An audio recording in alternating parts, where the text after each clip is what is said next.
live broadcast. The day being on Wednesday, December 9th, 2020. This is a special sitting of the Senate brought to you courtesy of the Parliamentary Broadcasting Unit. This is in collaboration with the Kenya Broadcasting Corporation. The Senate happens to be convening on a time senators happen to be on recess, but they're back to business to take care of a very important matter. This is the consideration of removal from office by impeachment of the senator for Nairobi County, that is Senator Mike Mbuvi Sonko. And according to today's order paper, that is the only business set to be transacted before the floor of the House. And the motion is on the establishment of a select committee. This is to investigate the proposed removal from office by impeachment of the governor for Nairobi County. The motion will be moved by Senate Majority Leader, and it says that whereas pursuant to Article 181 of the Constitution, as well as Section 33 of the County Governments Act of 2012, on Wednesday, the date being 3rd of December 2020, the Nairobi City County Assembly approved a motion for removal from office. This is by impeachment of the Honorable Mike Mbuvi Sonko, the governor for Nairobi City County. And further, whereas by letter dated reference number NCCA/SPK/12/2020 subsection 1, dated Friday 4th of December 2020, a letter that was received in the office of the Speaker of the Senate on Friday the 4th of December. The Speaker of the County Assembly of Nairobi County informed the Speaker of the Senate of the approval of the motion by the Nairobi County Assembly, and further forwarded to the Speaker of the Senate the documents and evidence of the proceedings of the Assembly. And whereas pursuant to section number 33, subsection 3B of the County Governments Act number 2012 and Standing Orders number 75, subsection 1B of the Senate by resolution may appoint a special committee comprising of 11 members to investigate the matter before the Senate. Now, therefore, pursuant to section number 33, subsection 3B, this is of the County Governments Act number 2012 and Standing Orders number 75, subsection 1B, the Senate resolves to establish a special committee. 11 members have been proposed to sit into that committee of inquiry, and they comprise Senator for Nandi County, Senator Samson Cherargei, Mwenyehaji Mohamed Faki for Mombasa, Petronira Wele Rukorio, the nominated senator, as well as the senator for Kisumu County, just to mention but a few. The business of the Senate is about to kick off with the entry of the Speaker of the Senate, Honorable Ken Lusaka. I'll now hand you over for the live broadcast. Enjoy your viewing. Good afternoon.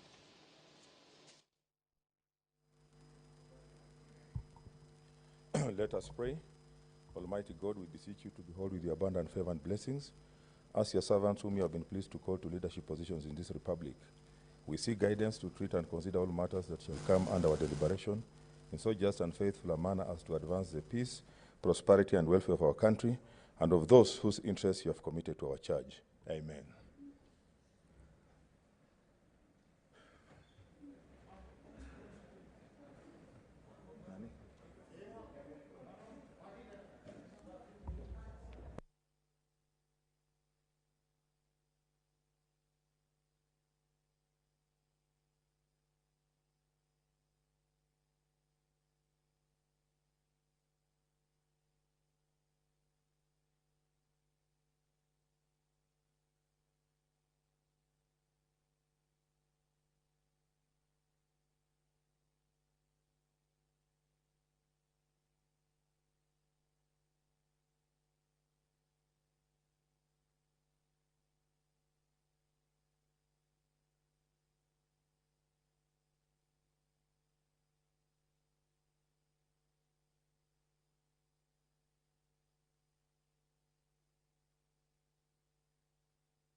Order, order, order, members. Take your seats. Order. Take your seats and maintain social distance. Order number 1, communication from the chair. Honorable Senators, it is my pleasure and privilege to welcome you back to the Senate for this special sitting soon after proceeding. Take your seats, Honorable Senators. Proceeding on recess because we have to fulfill our constitutional mandate expeditiously.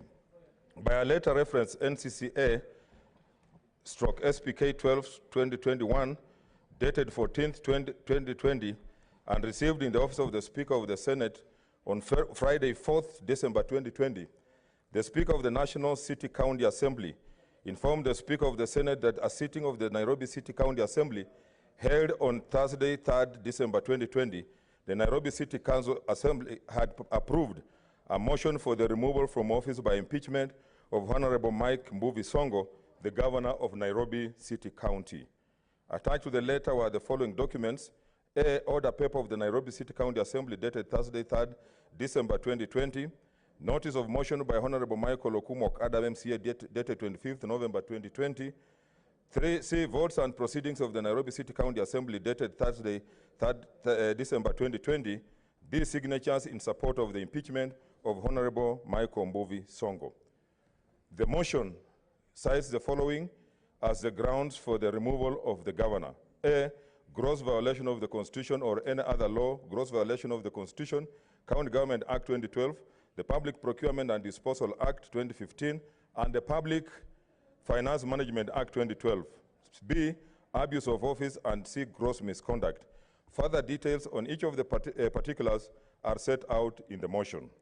Honorable Senator, Section 333 of the County Government Act, read together with Standing Order 75-1, A, provide that within 7 days after receiving notice of a resolution from the Speaker of the County Assembly, the Speaker of the Senate shall convene a meeting of the Senate to hear charges against the governor. It is on this basis that I accepted and approved the request by the Senate Majority Leader, supported by 17 others, to convene this special sitting. I subsequently gazetted this special sitting via Gazette Notice number 10-3008 of 7th December 2020, contained in a special issue of Kenya Gazette, volume number 26XX1, 2017.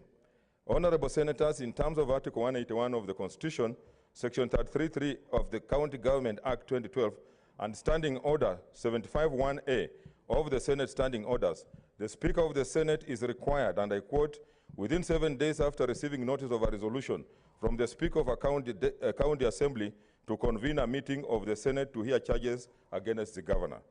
8, consequently, Honorable Senators, pursuant to Section 333B of the County Government Act and Standing Order 75-1A of the Senate Standing Orders, I hereby proceed to read the charges against Honorable Michael Mbuvi Sonko, the Governor of Nairobi City County.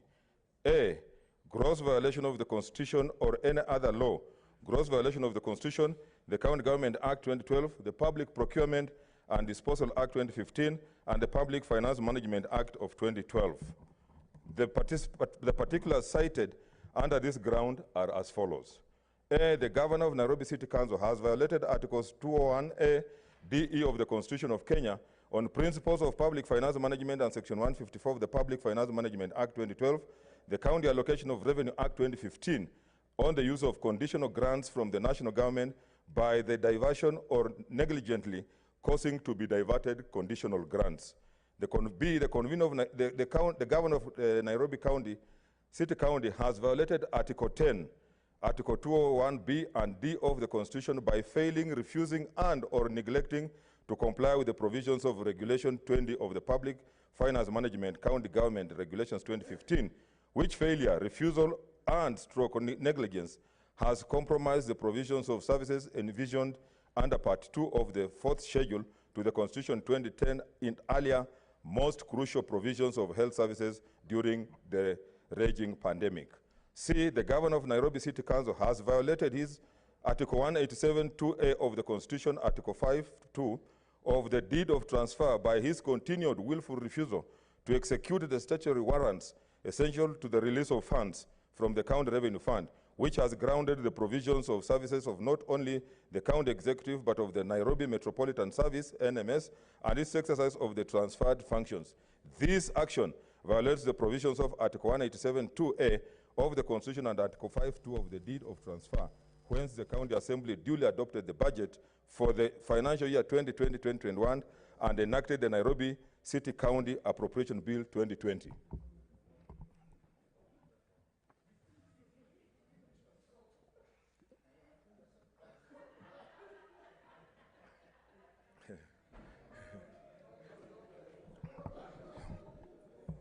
Okay, I continue. The governor has violated the provisions of Article 183 of the Constitution as read together with Standing Order number 193 by undermining the authority of the County Assembly, whence the governor has refused and or failed to implement resolutions of the County Assembly or forward a report detailing his inability to do so in line with Article 183 of the Constitution as read together with Standing Order number 193, which with respect to county public debt and public management under the provisions of Section 123 of the Public Finance Management Act 2020. Failure of which the county has been unable to control and manage county public debt. The result is unmitigated accrual of debt which has ballooned the county's overall debt to unmanageable levels, rising from Kenya shillings 556 billion when he assumed office in 2017 to 76.7 billion as at 31st December 2019, hence further violating the provisions of Article 201 of the Constitution. E. The governor has violated Article 2271 of the Constitution on procurement of goods and services as read together with provisions of Public Procurement and Disposal Act 2015 by flouting the principles of public finance management in as far as the public procurement of goods and services is concerned. F.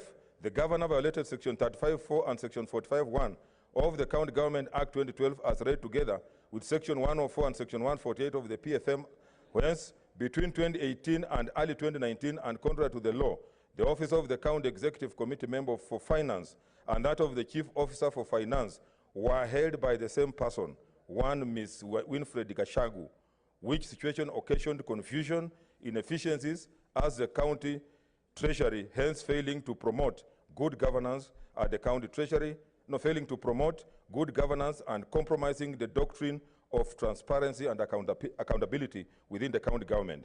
The governor has violated the provisions of Section 104, the PFM, on the responsibilities and powers of the county treasury, whence through inaction, action, omissions, and commissions, he continues to preside over a broken public finance management system, whence the county treasury remains ineffective, despite various resolutions of the county assembly urging the governor to improve efficiencies by decentralizing the finance function to sectors as required by the provisions of Section 148 of the Public Finance Management Act 2012, the county continues to operate in contravention of the law.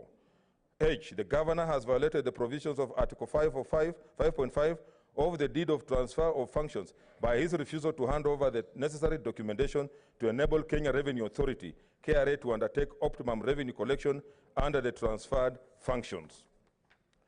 The governor grossly violated Article 201 of the Constitution on the prudent use of financial resources and Section 159 of the Public Finance Management Act as read together with Section 7 of the Nairobi City County Tax Waivers Administration Act 2013 by unilaterally and arbitrarily issuing waivers in total disregard of the law. J. The governor has violated the provisions of Article 201D of the Constitution on principles that guide all aspects of public finance in the Republic, and 2271 on procurement of public goods and services and the provisions of the Public Procurement and Disposal Act 2015 by willfully interfering in the award of the tender for the construction of the Dandora Stadium as established by the PPRB, leading to loss of public funds in overseeing payments despite concerns by technical officers. K. The governor has violated the provisions of Article 201 of the Constitution and the Public Finance Management Act 2012 on principles that guide all aspects of prudent use of public finance, where either intentionally or negligently he presided over the massive loss and theft of county public funds in the 3 years he has been in office, as evidenced by the Auditor General's report of 2020-2019, which raised the red flag over cities told 204.2 million projects, as well as a failure by the county government to meet its revenue targets. The governor has violated the provisions of Article 5 of the Deed of Transfer of Functions by sabotaging the transfer of functions. The governor is yet to provide NMS with crucial information necessary in aiding and carrying out of the transferred functions. Come in.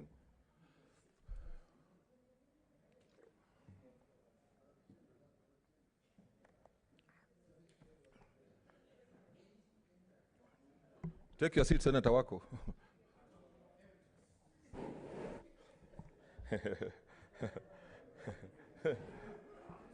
Okay. B, abuse of office. The particulars cited under the ground are as follows. A, the governor has abused his office by violating Article 75 of the Constitution as read together with Section 2 and 13 of the Leadership and Integrity Act 2012 on the conduct of state officers, where the governor has persistently intimidated, harassed, molested officers of the county executive, including blackmailing his county executive committee members and chief officers with 1-year contracts, whose renewal he has undertaken arbitrarily, leaving the officers jittery about their employment and creating a climate of fear, uncertainty, and despondence. B, the governor has abused his office by violating Article 75 of the Constitution as read together with Section 16 of the Leadership and Integrity Act 2012 by unlawfully using public funds. Order, senators, you need to listen to the charges, because this is what we will have. And I want you to listen to this one. The governor has abused his office by violating Article 75 of the Constitution as read together with Section 16 of the Leadership and Integrity Act 2012 by unlawfully using public funds to pay for his daughter's travel to New York, USA, to allegedly attend the County First Ladies Conference held during the 62nd session of the Commission on the Status of Women in 2018. C, gross misconduct. The particulars under this charge are as follows.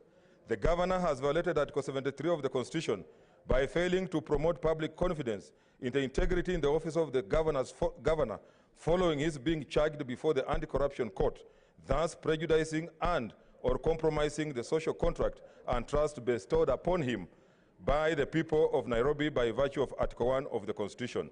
B, the governor has violated Article 73 of the Constitution and Section 8 and 11 on the Leadership and Integrity Act 2012 on public trust and professionalism, where he is on record. I want you to listen to this, honorable senators. The governor has violated Article 73 of the Constitution and Section 8 and 11 on the Leadership and Integrity of Act 2012 on public trust and professionalism, where he is on record admitting that he was intoxicated and thus not in the right frame of mind when he signed the deed of transfer for the transfer of certain functions of the county to the national government in February 2020. Order, Senator Murkomen. Order, Senator Murkomen. C. Order.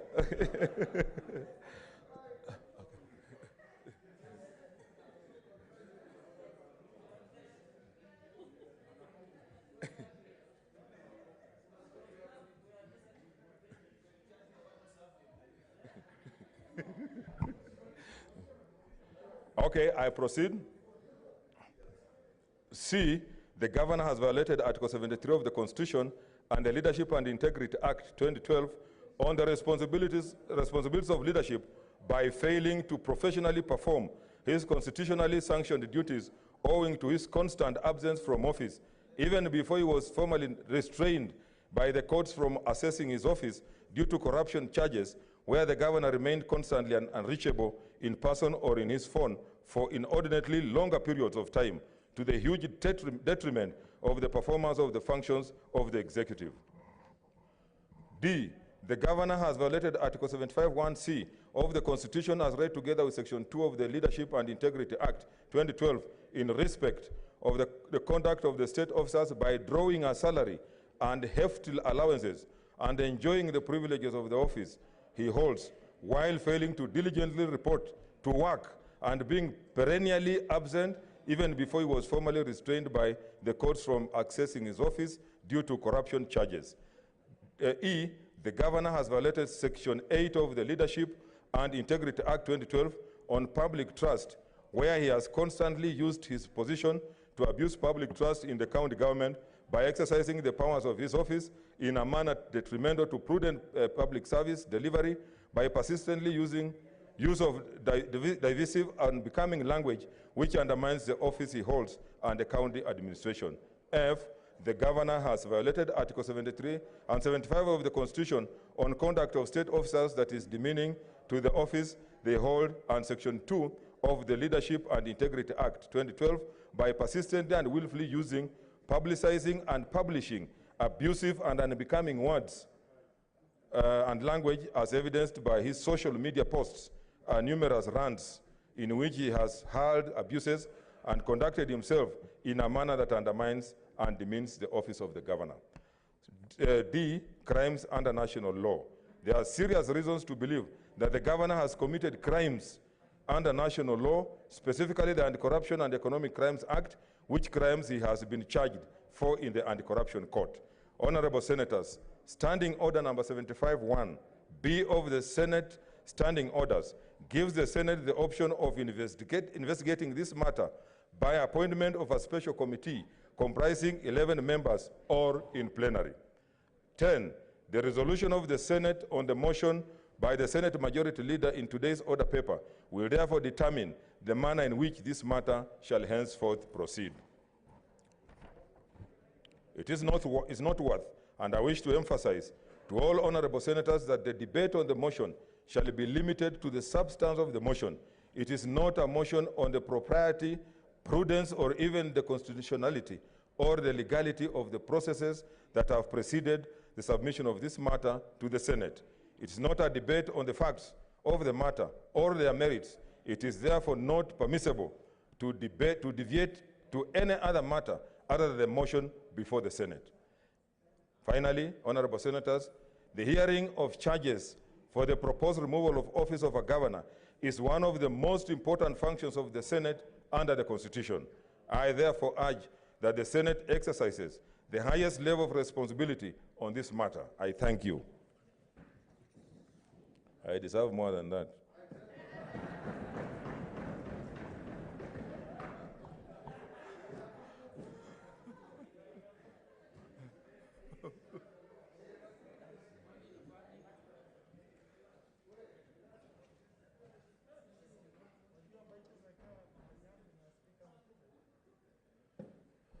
Senator Omanga, you can walk faster than that.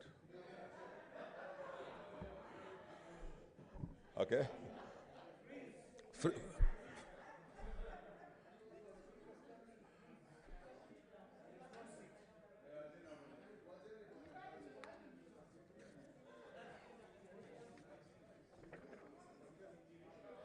Okay, honorable senators, order.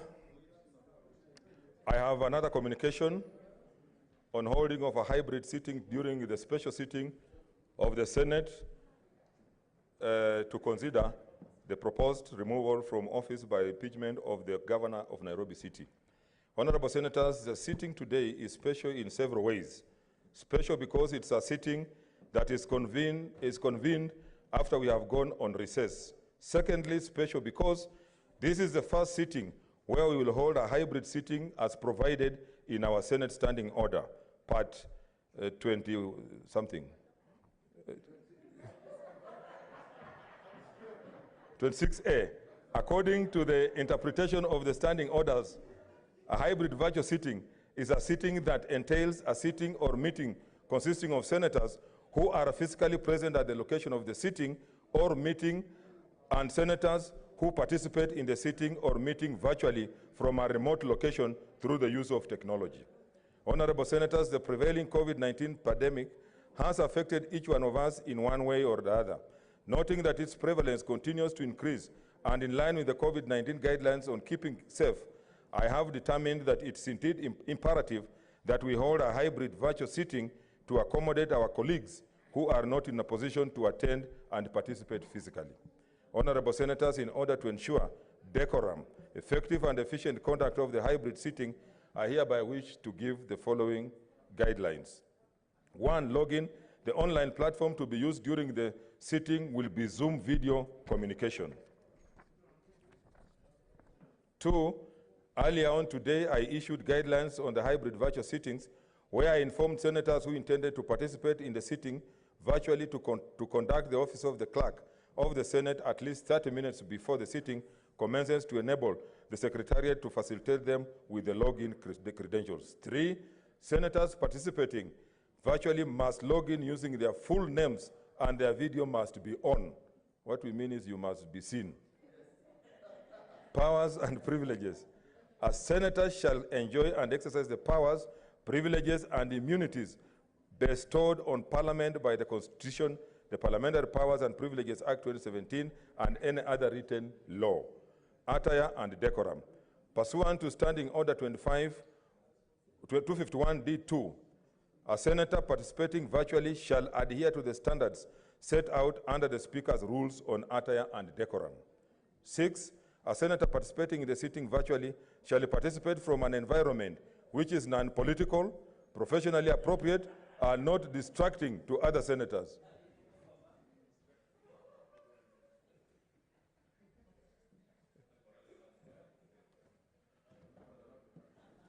Yeah, what we mean is you may appear dressed half naked and you start distracting people from concentrating.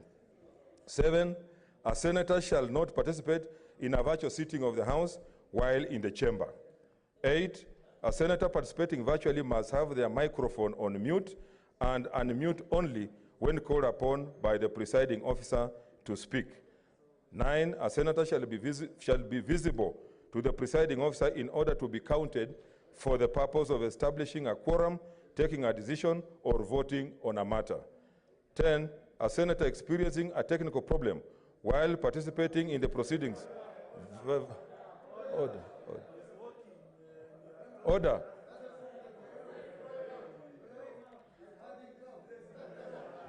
Order, senators. A senator, that privilege may be withdrawn. Take your seat.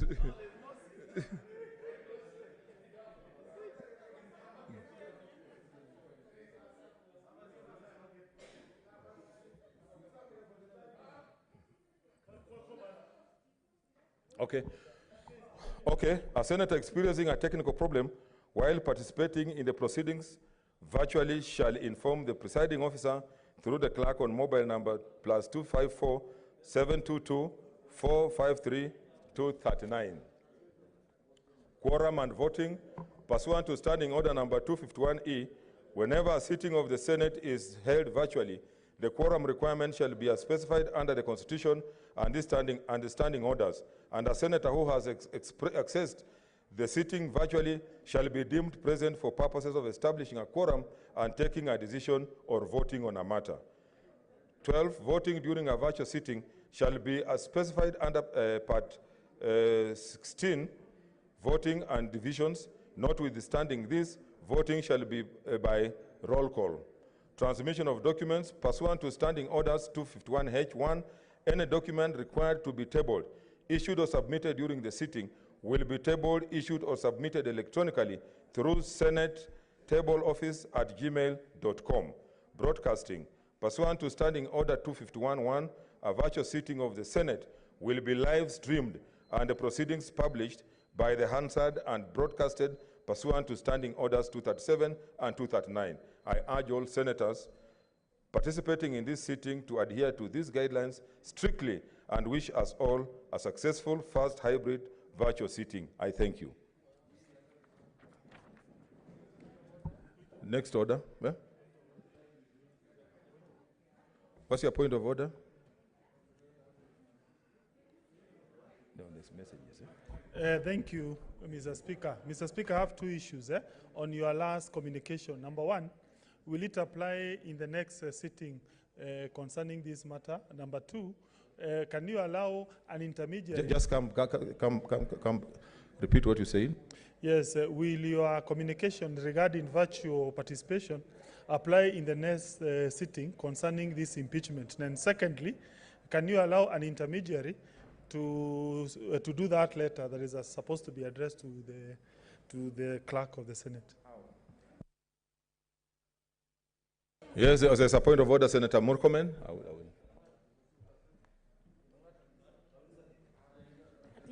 Mr. Speaker, thank you. I know we passed we changed the order paper, the standing orders some 3 months ago. Mr. Speaker, the question I really want to confirm is that at what stage? Order, senators, order. I need to get what the Senator Murkomen is communicating. Thank you, Mr. Speaker.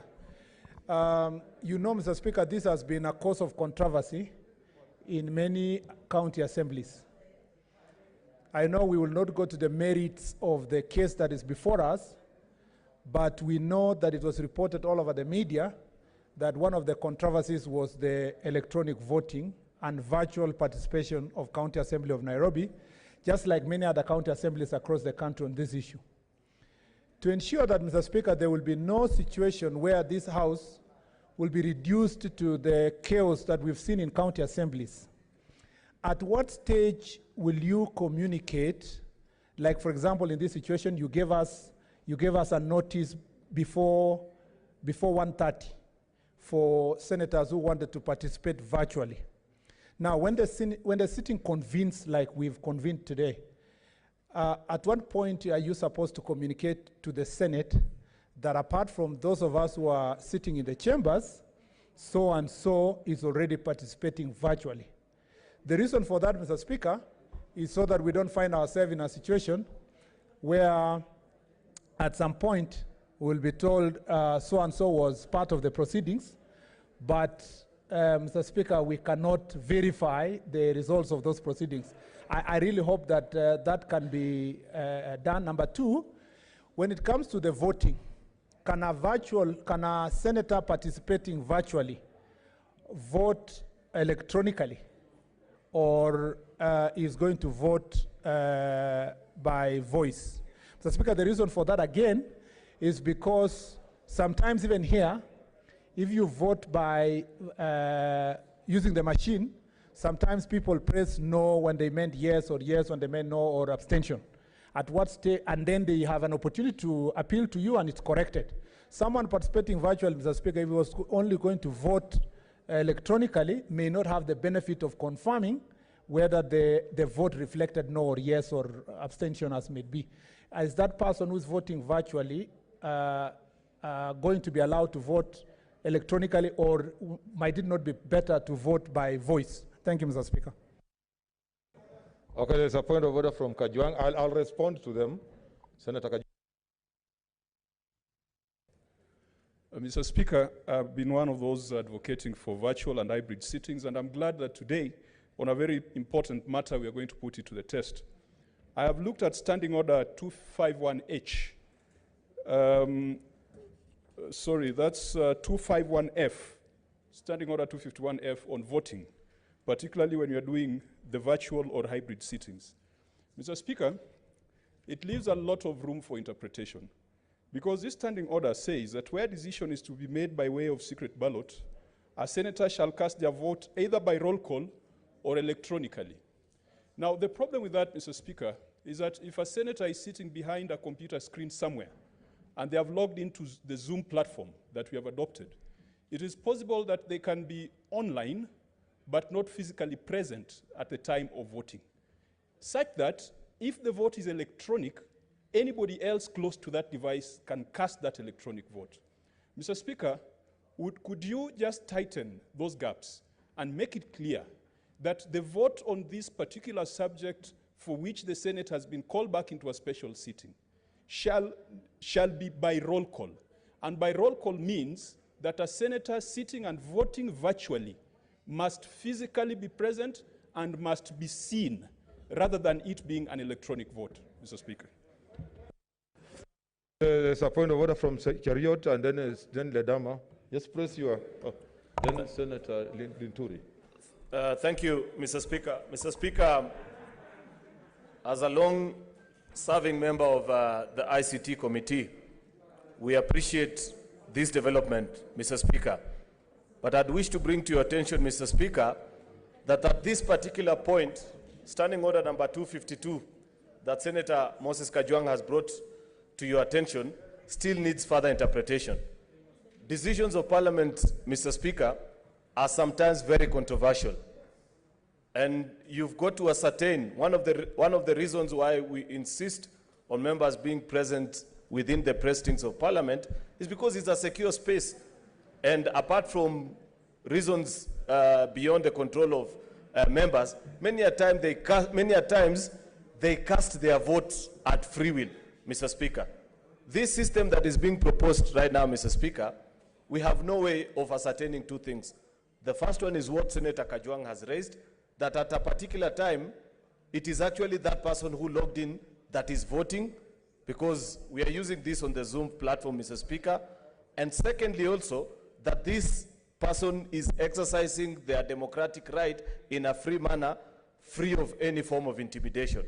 One of the things that Parliamentary Service Commission has done, Mr. Speaker, and this is important for members to note, and that's why I thought perhaps you may want to delay this decision, is that we are in the final stages of procuring an e-parliament system that will take care of the fears like what Senator Kajwang is raising, where at the point of decision-making, the biometric passwords that have been input into the system ascertain that that vote is actually coming from the particular member who's casting that particular vote, Mr. Speaker. And therefore, without having a more secure system other than the Zoom platform, I'd really wish to plead with you that you perhaps reconsider some of this decision and make it that it shall not be at the free whims of members to either choose to participate here or an online platform. There must be unique circumstances that demand the same, Mr. Speaker. Thank you. Senator, okay, Olekina, then Senator Wetangula.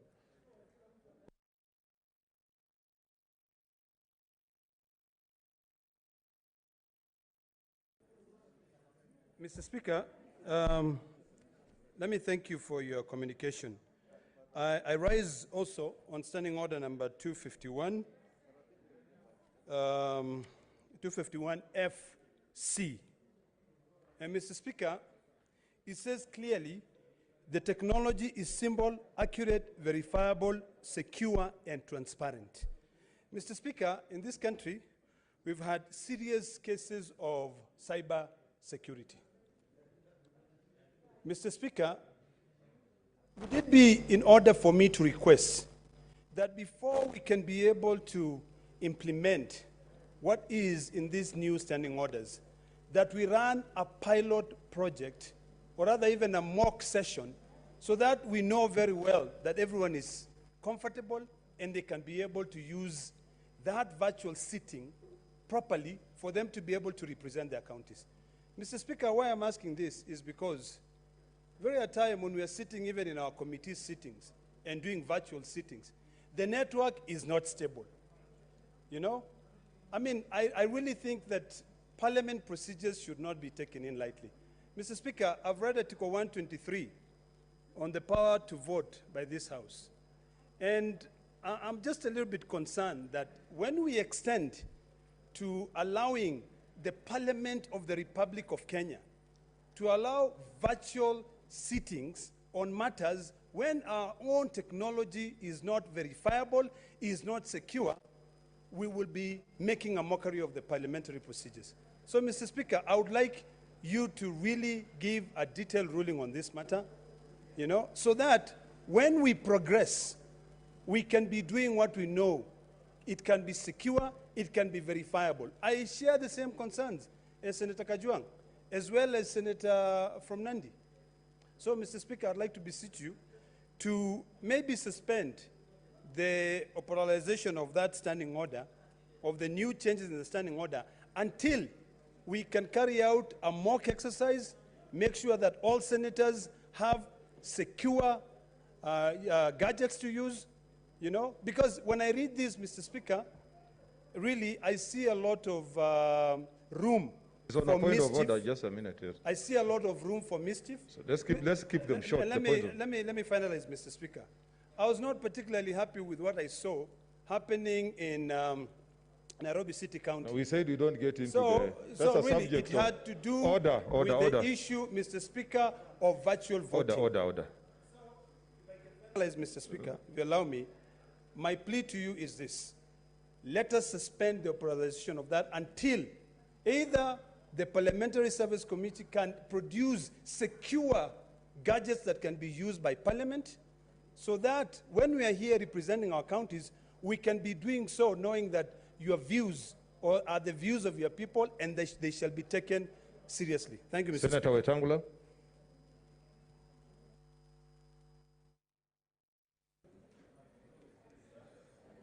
Thank you, Mr. Speaker. Mr. Speaker, thank you for your communication that has elicited these points of order. Mr. Speaker, Standing Order 251F3. Order. Whose phone is that?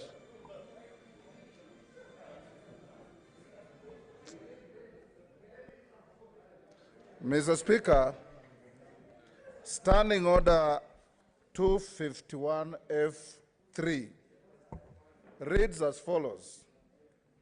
Where technology is used to make a decision, measures shall be put in place to ensure that A, the system is capable of verifying the votes cast either electronically or manually.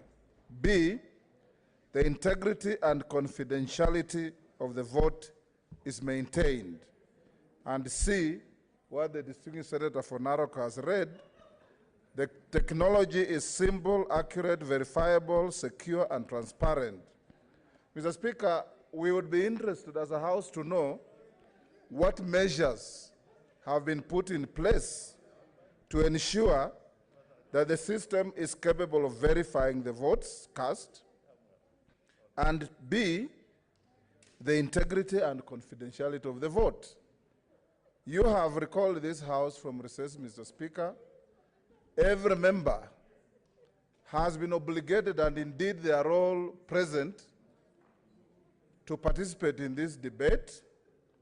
And like the Senator for Narok has said, we have not even carried out any mock trial on this system to test its efficacy. So we don't want to start experimenting on a matter that is going to determine the life, the politics, and the future of an individual whose constitutional guarantees are very clear. So I want to urge you, Mr. Speaker, that even as these new standing orders, and it's unfortunate that when these new standing orders came into effect, unlike in the past, the House was never called together to be walked through and be told that these are possibilities as we go to the future. The only measures that have been taken by Parliament to help members participate virtually is that we are sent routinely some airtime without caring whether you are going to put it on your phone or not. We don't even know whether every member here has a smartphone in the first place, Mr. Speaker. So I want to urge that we go to the old system. Even if we vote electronically, we have done before, it must be a member physically present and voting. Thank you, Mr. Speaker. Order, senators. Senator Kibiru has logged in. Let us see how it works. Be patient. I'm speaking from Kirinyala, and it is good that we are embracing technology. I have listened to the various points.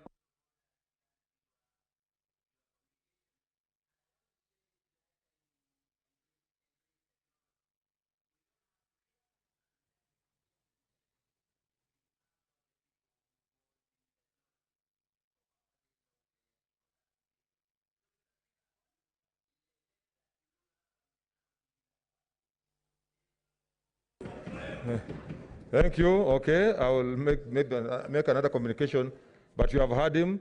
Senator Harake. Oh, sorry. Senator Linturi came first. Sorry. Yeah, thank you, Mr. Speaker, for this opportunity. Mr. Speaker, I have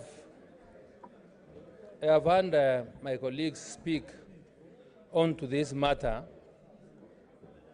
And Mr. Speaker, with tremendous respect, I want to invite you to apply your discretion to determine on this matter because of the seriousness of the debate that is before this House today. Mr. Speaker, why I have a problem with the combination is, Mr. Speaker, number one, you realize that having heard the directions that you gave in regard to an area where you sit, how you should be dressed, and so that you are able to contribute to the matter before the House, I am, number one, left wondering whether we have that capacity to establish whether that particular area where one is seated complies with your directions. Number two, Mr. Speaker, the matter before this House today is not a simple matter. It's less than 2 years ago, this country was almost going into war because, for those that listened to Senator Orengo, in the election petition between the current president and Raila Odinga, there was a problem of access to servers when voters or votes required verification because they were transmitted electronically and people can be able to take control of our system. Mr. Speaker, in the absence of clarity on this particular matter, leaves us wondering whether when there is a dispute, just like Senator Murkomen raised and asked, we've had opportunities where if, for example, in the wrong way, your ballot was accounted either yes or no, there is an opportunity to recheck. So if it's being done electronically today, then may end up being very difficult for us to ascertain, or for the person who is in a remote place and where the network is not stable, then we will be able to lose out, Mr. Speaker. So, Mr. Speaker, I think I am of the view that considering this system has not been tested before, we are trying it.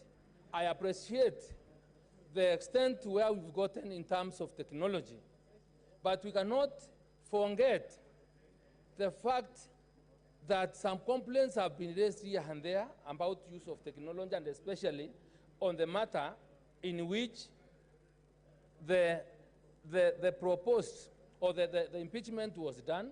And I wouldn't want us to get ourselves into, as a House, to a situation whereby we will also end up in such a problem. So, Mr. Speaker, I beseech you to apply your discretion and allow us, or the members, participate physically on this matter to safeguard the integrity of this process, because, Mr. Speaker, you can imagine you may have been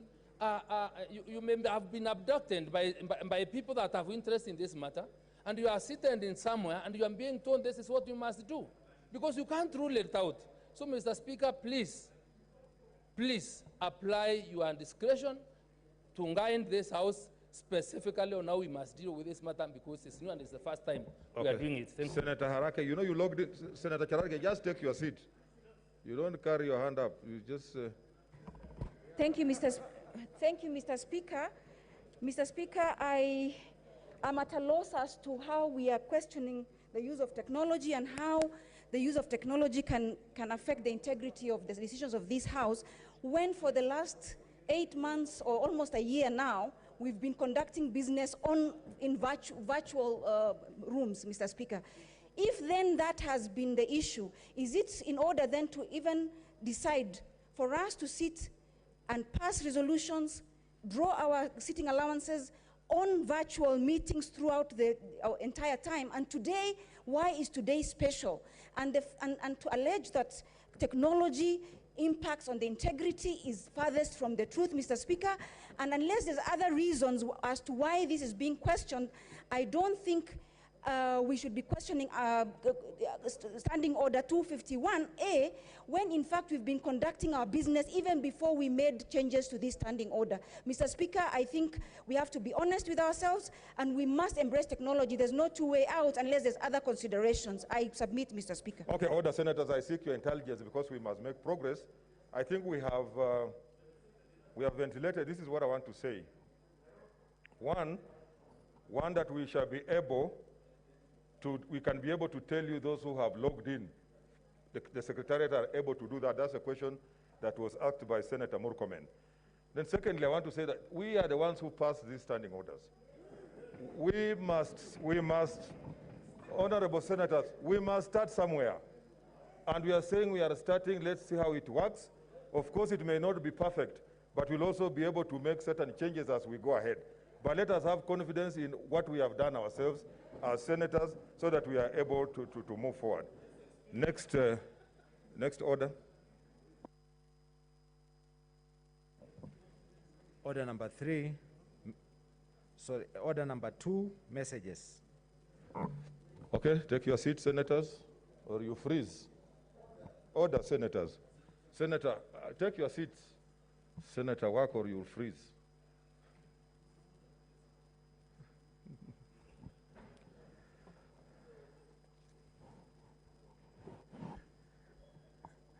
Take your nearest seat.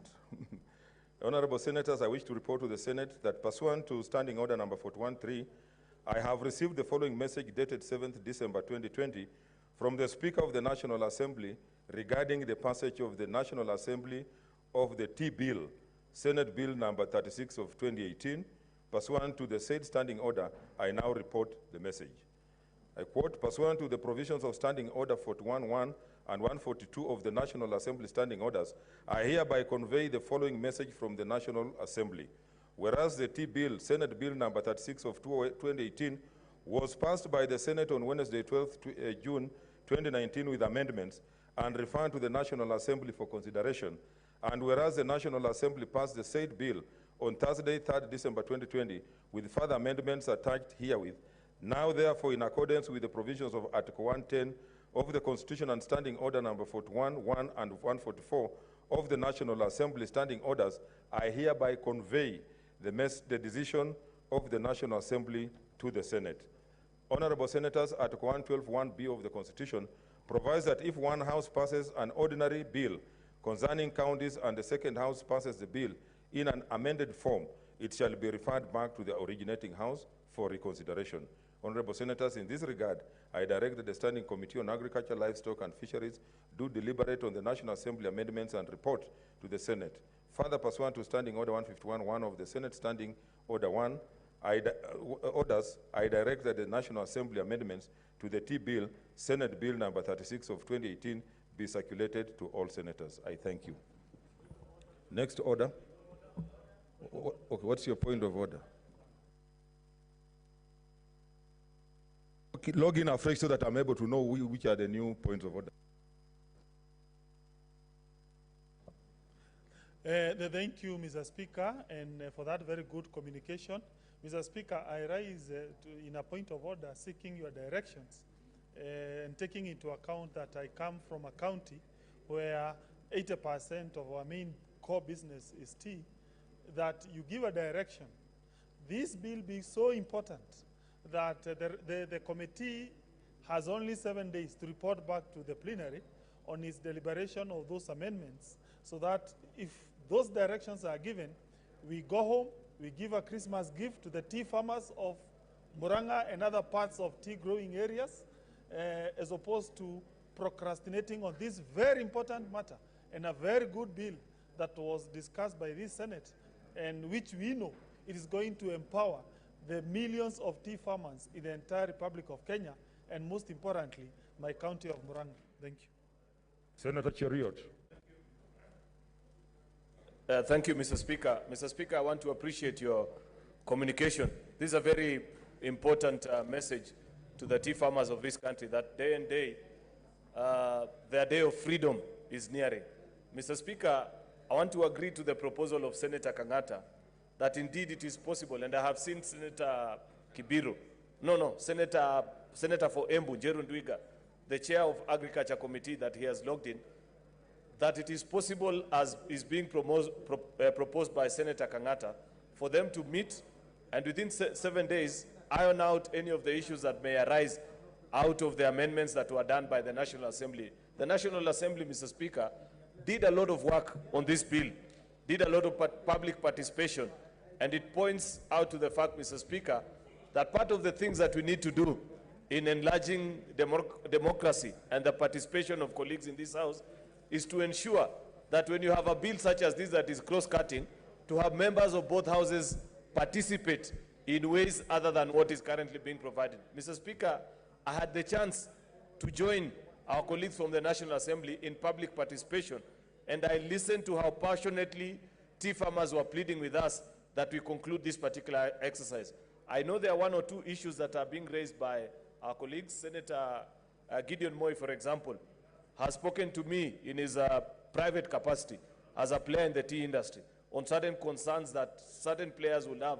I believe those are issues that can be resolved at the committee of Senator Njeru Ndwiga, such that they put their concurrence and give the safety measures so that investors in the tea sector do not feel as if we are stifling their rights as we pursue those of ordinary citizens. So thank you, Mr. Speaker. Please direct so that we can hasten the process.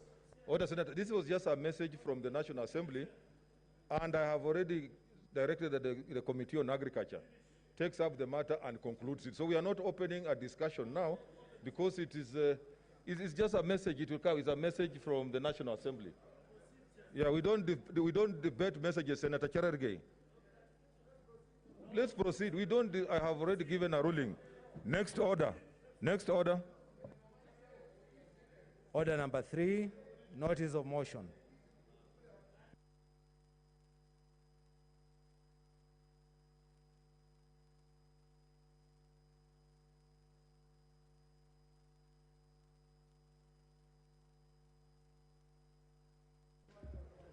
Order, senators. Order. Let's listen.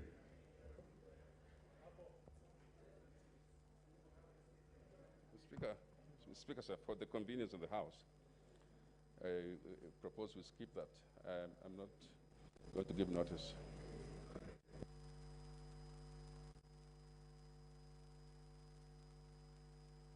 Next order is saying we skip it. So next order. Okay. Order, senators. Order, and that's why I'm saying, it's important to listen.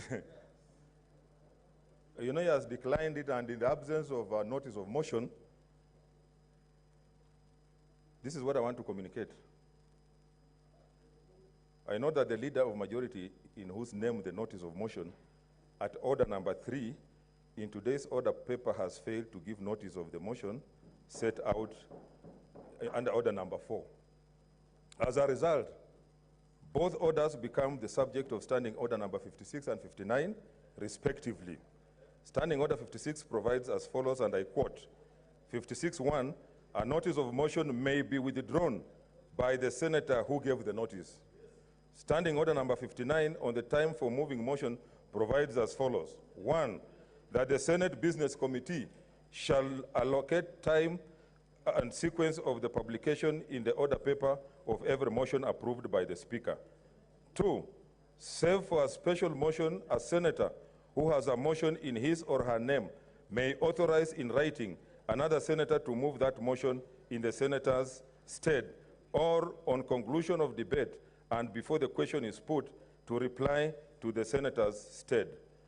3, where no senator moves a motion at the time specified by or under the standing orders, such motion shall not be published again in the order paper during the same session except with the leave of the Speaker. Honorable Senators, as earlier explained, standing order number 75 provides only 2 options